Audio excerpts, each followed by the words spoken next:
Hi everyone, welcome to this Twinmotion tips and tricks video.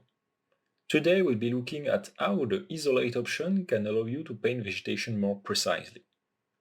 So in this specific example, I want to paint some grass on the edge of my road over here. So let me first come to the context doc, vegetation paint tool.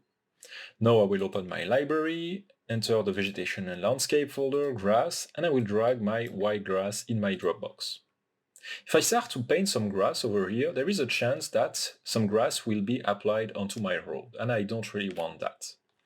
To paint my grass, what I will do is open the scene organizer here. I will click on my terrain, on my mesh, on the side of my road, and I will right click on it. I can also click on the three dot button over here, and I will choose the exit isolate option. Now what I can do is just use a bigger brush and start to paint my grass directly on the side over here. Can even choose a really big brush and paint all the side of my road at once.